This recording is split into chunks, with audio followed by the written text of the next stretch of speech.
अस्सलाम वालेकुम नाज़रीन, वेलकम टू प्रोग्राम बात से बात। नाज़रीन, कहते हैं कि किसी भी मुल्क में इनकलाब लाने के लिए जितने अनासर या कंपोनेंट्स चाहिए होते हैं वो इस वक्त हमारे सेटअप में, हमारी सोसाइटी में मौजूद हैं, लेकिन इनकलाब नहीं आ रहा। तारीख के जो असातिज़ा हैं वो ये कहते हैं कि इनकलाब को हमेशा लीड करते हैं दानिश्वर। पहले कोई ख्याल सो किया जाता है, कोई आइडिया पेश किया जाता है और उसके बाद फिर इनकलाब की राह हमवार होती है, उसके ऊपर सोचा जाता है और फिर एक प्लेटफॉर्म मुहैया किया जाता है। आज प्रोग्राम में हम बात करेंगे हमारे मुल्क के जो दानिश्वर हजरात हैं उनके हालात, सहाफ़त और सियासत। कहते हैं कि इनका एतबार आपस में एक दूसरे के साथ चलता है और इसके अलावा बहुत सी बातें डिस्कस करेंगे। गुफ्तगू में मेरे साथ होंगे जनाब मुजीबुर रहमान शामी साहब। Welcome to the program Shami साहब। शुक्रिया जी। शामी साहब, सबसे पहले तो अपने नाज़रीन के लिए हम जानना चाहेंगे, आपका ओपिनियन तो चैनल्स पर हम देखते रहते हैं, बट आपकी ज़ाती ज़िंदगी, आपका ये जो सहाफ़त में सफ़र था, कहाँ से कैसे शुरू हुआ और यहाँ तक कैसे पहुँचे आप? असल में तो आपने तो इनकलाब से बात शुरू की थी तो मैंने समझा आप इनकलाब की बहुत शौकीन मालूम होती हैं। इनकलाब के दाई तो आप है ना, हम तो मुंतज़िर। जो देखने इनकलाब जो मुरव्वजा मानों में समझा जाता है जी। वो तो बड़ा खूनी चीज होती है, वो तो खून आलूद होता है और ज़ेरो ज़बर होता है। अब इनकलाब के ख्वाब देखने नहीं चाहिए, तब्दीली की ख्वाहिश करनी चाहिए। चलिए उसी को नाम दे दें हम, ट्रांसफॉर्मेशन, ट्रांजिशन, तब्दीली। जैसे हम अपनी जाती जिंदगी में तब्दीली के अमल से गुजरते हैं, ठीक, उसी तरह कौमें जो हैं वो भी तब्दीली के अमल से गुजर सकती हैं। यानी जब मैं छोटा था मेरे दिल में ये ख्वाहिश थी कि मैं अखबार नवीस बनूं और अखबार नवीस ना बनूं तो वकील बनूं। अच्छा। अब उस वक्त से मेरे जहन में ये ख्वाहिश परवरिश पाने लगी, उसके मुताबिक मैं पढ़ा बड़ा। और मैं जब प्राइमरी स्कूल में था उस वक्त भी मैं एक छोटा सा अखबार घर के खबरों का निकालता था। अच्छा, घर की खबरों का अखबार? को फलां आदमी हमारे घर आया, फलां चीज पकी, फलां वो, इस तरह। कभी हफ्ते में एक बार, हफ्ते में 2 बार, 2 हफ्ते में 1 बार। अच्छा। तो और मुझे यानी अखबार पढ़ने का जो शौक था वो जुनून की हद तक था। तो मैं पाकपटन में रहता था, बचपन हमारा वहां गुजरा है। तो उस वक्त सुबह 9 बजे, 9:30 बजे, 10 बजे अखबार आते थे पाकपटन में लाहौर से। तो छुट्टी के दिन मैं नाश्ता करने के बाद अड्डे पे जाकर बैठ जाता था कि अखबार आएंगे तो मैं पढ़ूंगा और खरीदूंगा।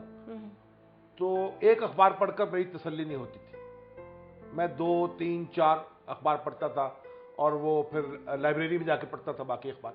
तो ये अखबार नवीस बनने की मेरी एक ख्वाहिश थी मेरे अंदर। शामी साहब, ये क्या एज ब्रैकेट था आपका जब आप ये कोई होगा उस वक्त कोई 5, 6, 7 साल का, 5 से 7 साल उस वक्त से शुरू हो गया ना। अच्छा अच्छा। और फिर जारी रहा। देखिए जो हमारी जो फैमिली है वो तो हमारे जो मशरकी पंजाब की एक बड़ी मारूफ फैमिली है।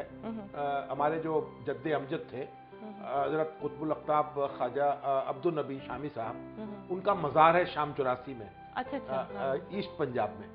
और वो सिलसिला नक्शबंदिया के बड़े मारूफ बुजुर्ग थे। और ये जो हमारा जलंधर और होशियारपुर का इलाका है उसमें उनके जो मोतक़दीन थे उनकी बड़ी तादाद आबाद है। तो उनकी निस्बत से ही मैं शामी कहलाता हूँ। अच्छा अच्छा। तो मगर हमारी जो फैमिली में फिर ज़्यादातर लोग मुलाजमत पेशा थे और बड़े भी थे, छोटे भी थे। मेरे वालिद साहब खुद जो थे वो डिप्टी कमिश्नर के या SDM के जो मजिस्ट्रेट होता है अगर वो तहसील पे हो तो उसके रीडर थे। तो ये एक हमारी जो फैमिली है मोस्टली इसमें लोग जो थे वो मुलाजमत पेशा थे। सही। इसी में हमारा एक ताल्लुक है। हमारे जो यहाँ साबिक चीफ सेक्रेटरी थे एसआई हक साहब हैं, फिर आपके जो चीफ जस्टिस थे शेख अनवारुल हक हैं, फिर मेरे वालिद के फर्स्ट कज़न थे जस्टिस शेख मोहम्मद शरीफ, सुप्रीम कोर्ट के जज रहे और यहाँ वाइस चांसलर भी पंजाब यूनिवर्सिटी के। फिर जस्टिस सज्जाद अहमद जान हैं जो वसीम सज्जाद के वालिद हैं। तो ये सारे लोग हमारी फैमिली से ताल्लुक़ रखते हैं। अच्छा। तो हमारे यहाँ बिजनेस का या जिम्मेदारी का जो अंसर था वो बड़ा कम था। तो लोग पढ़ते थे और पढ़ के नौकरी करते थे। शामी साहब, ये बताइएगा कि आपने प्रैक्टिकल सहाफत कब शुरू की? देखिए ऐसा हुआ कि जब मैंने BA किया, ये 1964-65 की बात है। तो ये गवर्नमेंट कॉलेज साहिवाल का मैं स्टूडेंट था, बल्कि मैं वहाँ की जो स्टूडेंट्स यूनियन है उसका प्रेसिडेंट था। और ये मोहतरमा फातिमा जना का इलेक्शन हुआ था, उस कैंपेन में हमने बड़ा हिस्सा लिया था उनके हक में। तो उसके बाद जब कॉलेज की लाइफ खत्म हुई और यूनिवर्सिटी का मामला आया, तो मेरे वालिदैन के पास इतने पैसे नहीं थे कि वो लाहौर में मुझे पढ़ा सके। अच्छा। और एमए करने के लिए या लॉ करने के लिए लाहौर आना पड़ता था। तो फिर कुछ हमारे दोस्त थे जो कि कराची गए, उन्होंने मुझे भी सजेस्ट किया कि तुम कराची जाओ तो पार्ट टाइम जॉब भी कर लेना और पढ़ना भी शुरू कर देना। अच्छा। तो फिर मैं कराची गया। तो कराची में मैंने लॉ कॉलेज में दाखिला लिया, SM लॉ कॉलेज में, और उसके साथ ही अब मुझे पार्ट टाइम जॉब की तलाश शुरू हुई और सहाफत का मुझे शौक था। तो फिर मुख्तलिफ अखबारात के चक्कर काटते काटते काटते रोजनामा हुर्रियत में फीचर लिखने लग पड़ा मैं। उस अच्छा। वक्त की बात है, ये 67 की बात है, 66 का एंड होगा या 67 का शुरू होगा। तो मेरे एक दोस्त थे, वो तस्वीरें बनाते थे और मैं फीचर लिखता था। तो 100 रुपए माहवार से फिर मैंने अपनी जिंदगी का जो सफर है उसका आगाज किया। तो ये तकरीबन बन गए 40 साल, 4 दिहाइयां सहाफत में। 4 दिहाई। हाँ, तो इन 4 दिहाइयों में ये सफर आपका जाहिर है कि एक फीचर राइटर से पार्ट टाइम आपने शुरू किया और आप माशाल्लाह PPNS के सदर हैं। तो इसको जरा मुख्तसरन बताइएगा कि ये सफर कैसा था, या वहां से जो वो शामी जिसने वो शुरू किया था आर्टिकल लिखना, और आज देखें, क्योंकि मेरे दिल में एक ख्वाहिश तो हमेशा से थी और मेरे चॉइस था, या तो मैं वकील बनूं या अखबार नवीस बनूं। अव्वलीन तरजीह अखबार नवीसी है और दूसरी बात वकालत है। वकालत मुकम्मल कर ली आपने? नहीं, वो बीच में रह गई। बीच में रह गई, ठीक। और देखें बात क्या हुई, मुझे असल में जब मैं यहाँ आ गया, यहाँ फिर मुझे जॉब मिला, हफ्तरोज़ा ज़िंदगी निकला, जब तो मुझे यहाँ ऑफर हुई तो मुझे यहाँ आना पड़ा। तो उसके बाद एक स्ट्रगल शुरू हो गई। अखबार नवीस के तौर पर मुझे कोई रिग्रेट्स नहीं है। मतलब मैं एक अपनी ढब से जिंदगी गुजारता रहा और वक्त ने गुजारने दी आपको, हालात ने गुजारने दी? बस उनसे उलझता। हालात को आपने अपने लिए ढाला या हालात आपके लिए ढले? देखिए, बात यह है, समझौता होता रहा। बात क्या है, समझौता तो मैं खास करने का कायल नहीं हूँ और बेमकसद लड़ाई लड़ने का भी कायल नहीं हूँ। लेकिन मैं एक आपसे अर्ज करूँ कि जैसे हमारे अशफाक अहमद खान साहब कहा करते थे, वो कहते थे कि जो कोशिश है वो शान बंदगी है, नतीजे से इसका कोई ताल्लुक नहीं है। नतीजा जो है वो अल्लाह पैदा करता है। बहुत खूबसूरत तो जो कुछ मैंने किया, मैंने अपने इल्म की हद तक और अपनी जात की हद तक कोशिश की कि एक सीधे रास्ते पर चलूं अपने तौर पर, किसी को तंग ना करूं, किसी को दुख ना दूं, किसी को ब्लैकमेल ना करूं, कोई झूठ ना लिखूं, और उसमें जो बरकत है अल्लाह ताला की तरफ से वो आती चली गई। ठीक है।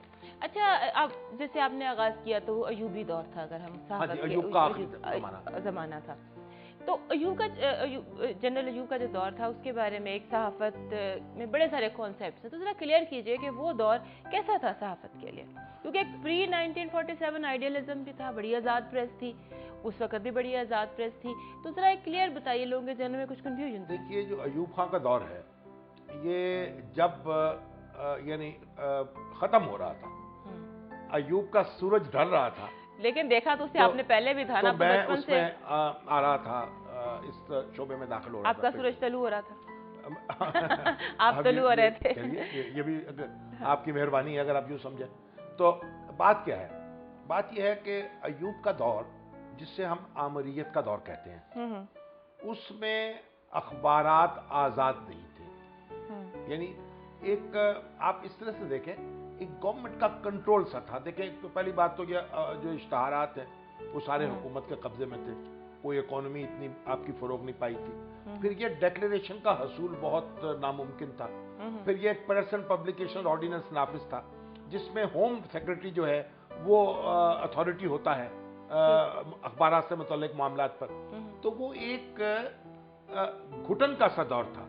क्योंकि आपको मैं एक बात बताऊं कि जलसे जो थे, जलसा आम जिसे कहते हैं, वो एक बहुत ही शादो नादर होते थे। जलसे जो थे वो 4 दीवारी में होते थे और उनमें लाउड स्पीकर की भी इजाजत नहीं होती थी।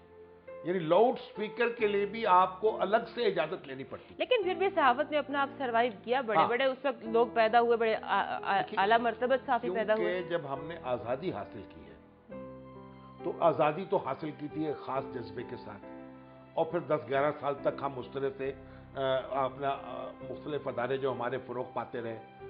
अयूब का दौर आ गया और वो एक हम उसे आमराना दौर कहते हैं, लेकिन अगर आप उसे कंपेयर करें दूसरी आमरीयतों के साथ जो मिडिल ईस्ट में आई हैं या फार ईस्ट में आई हैं, तो फिर हम उसे आमरीयत उस तरह से नहीं कह सकेंगे। यानी उनके हवाले से हम कंफ्यूजन में रहते हैं अपनी आमरीयत के बारे में। से आमरीयत का हमारी जो आमरीयत है ना, क्या करें, हमारी जो आमरीयत है वो भी उस तरह की आमरीयत, जिस तरह हमारी जमहूरियत वैसे नहीं होती ना, जैसे दूसरे मुल्कों की जमहूरियत है, वैसे हमारी आमरीयत जो है वो भी खालिश नहीं आई कभी पाकिस्तान में। खालिश आजादी तो क्या होता है, बल्कि आमर जो आते हैं तो उनको खुद कुछ ना कुछ जमहूरियत को लाने का शौक होता है। तो पाकिस्तान का जो कल्चर है वो मैं समझता हूँ हमेशा जमहूरी रहा है। ठीक है। अच्छा, ये बताइएगा शामिल साहब के कहते हैं कि जो बेस्ट दौर था पाकिस्तान में सहाफत के लिए वो जुनेजो साहब का जमाना था। Do you agree with this? देखिए, बात यह है कि आप इस तरह कह भी सकती हैं और नहीं भी कर सकती। ये एक जो चेंज का अमल है ना, जब अयूब का दौर खत्म हुआ, फिर भुट्टो साहब आए, भुट्टो साहब का दौर खत्म हुआ, तो और फिर ज़ियाउल हक साहब आए, तो ज़ियाउल हक के दौर में वो भुट्टो के दौर की सी कदगने नहीं रही उन लोगों पर जो भुट्टो के मुखालिफिन थे। अच्छा। देखिए, भुट्टो के जो प्रेस था उनसे भुट्टो साहब के ताल्लुकात कशीदा थे, और खुद मुझे भी गिरफ्तार किया गया उस दौरान में। डेक्लेरेशन मिलना बड़ा मुश्किल था, और अखबारात को न्यूज़ प्रिंट नहीं मिलता था, कोटा था वो भी, क्योंकि ईस्ट पाकिस्तान अलग हो चुका था। अब आपको इंपोर्ट करना पड़ता था न्यूज़ प्रिंट, और हुकूमत उसके लिए कोटा देती थी कि इतना आप इंपोर्ट कर सकते हैं, इतना नहीं कर सकते। तो वो एक बड़ा जबर का दौर था। और फिर उसमें इस तरह से डेक्लेरेशन, मेरे कई वीकलीज जो हैं, मैं वीकलीज निकालता था उस जमाने में, यक के बाद दीगरे डेक्लेरेशन जो थे वो मनसूख होते चले जाते थे। यानी मुझे तो मिला ही डेक्लेरेशन, लेकिन जिन लोगों से मैं, जिनको डेक्लेरेशन जिनके पास थे, उनसे जब लेते थे हम किराए के ऊपर या किसी पार्टनरशिप के तहत, तो वो डेक्लेरेशन मनसूख हो जाते थे। तो वो भुट्टो साहब का दौर अखबार नवीसों के लिए एक खासा सोबत का दौर था। तो जब भुट्टो साहब रुखसत हुए तो उनके हामियों पर तो वो मुश्किल वक्त आ गया, ज़ियाउल हक का दौर, लेकिन जो उनके मुखालिफिन थे उनको सुकून मिल गया। ये तो फिर ये इसका मतलब कि आजकल वो जो लोग भुट्टो साहब के हामी थे वो ज्यादा ऊंची आवाज रखते हैं, क्योंकि कहा यह जा रहा है कि बहुत मुश्किल दौर था ज़ियाउल हक का दौर। अब इसलिए ना उसमें सेंसरशिप आ गई। एक जमाना ऐसा आया जिसमें सेंसर लगा, इतना तवील सेंसर कभी भी नहीं लगा अखबारात के ऊपर कि आप छापने से पहले आपको अखबारात क्लियर कराने पड़ते थे। तो आप एग्री नहीं करते कि जुनेजो साहब जो वजीर आज़म थे? मैं बता, अच्छा, फिर दूसरी बात, ज़ियाउल हक के दौर में एक मार्शल्ला का हुक्म था, नामा, कि आपको कोड़े लगेंगे और बस जुलूस निकालेंगे। तो हमारे पास अखबार नवीसों ने जुलूस निकाले, उनको कोड़े भी लगे, बड़े लोगों ने कोड़े खाए थे। 1-2 अखबार नवीस ऐसे इनको कोड़े लगे, 1-2 बस, काफी सारे हैं। नहीं, कोड़े लगने वाले कम है। जेलों वाले ज्यादा, वो जेल में। अच्छा, अब आप देखिए, ये जो मार्शल्ला था ना, मैंने आप यही बताया कि जो लोग उस मार्शल्ला को वायलेट कर रहे थे, उससे मुतसादम थे, उनके लिए उसका रवैया खासा जाबराना था। तो भुट्टो साहब के हामी जो थे उन्होंने इसको खूब और तरीके से एंजॉय किया, और उनके मुखालिफों ने और तरीके से एंजॉय किया। लेकिन बहरहाल ये जो प्रेस एंड पब्लिकेशन ऑर्डिनेंस है, ये मनसूख नहीं हुआ, ना ज़ियाउल हक के दौर में मनसूख हुआ, ना भुट्टो साहब के दौर में मनसूख हुआ। और नेशनल प्रेस ट्रस्ट टूटा नहीं। नेशनल प्रेस ट्रस्ट को तो बल्कि भुट्टो साहब ने मजीद सख्त बना दिया कि उनका जो बोर्ड ऑफ ट्रस्टीज तोड़ के वहां अपनी मर्जी के लोग नामजद किए, तो उसको मजीद उस पर कंट्रोल गहरा कर दिया। ये जो एक बनाई गई थी वफाकी शरई अदालत ज़ियाउल हक के दौर में, जो मुख्तलिफ कवानीन का जायजा लेती थी कि ये खिलाफ इस्लाम है कि नहीं, उसमें चैलेंज किया जब हमने प्रेस एंड पब्लिकेशन ऑर्डिनेंस को, तो वफाकी शरई अदालत ने ज़ियाउल हक के आखिरी दिनों में, या शायद वो रुखसत हो गए थे, गुलाम इसाक का पीरियड था या वो मौजूद थे, उस वक्त इसके बहुत से हिस्से जो थे उनको खिलाफ इस्लाम करार दे दिया। अच्छा, ठीक है। उससे ये हुआ कि वो एक नया दौर जो है खुला, और डेक्लेरेशन का हसूल मुमकिन हुआ एक नए कवानीन लाने पड़े हुकूमत को और एक फजा पैदा हुई आज़ादी की। शामी साहब, यहीं से सहावत ने एक नया टर्न लिया था, जिस सन की आपने बात की 88 की, इस पर मैंने और सवाल पूछना लेकिन ब्रेक के बाद। नाज़रीन, यहाँ पर एक जब बात पहुंची है 1988 तक, तो एक बड़ा अहम यहाँ पर मोड़ लिया था हमारी सहावत ने, उसके बारे में शामी साहब से पूछूंगी इस ब्रेक के बाद।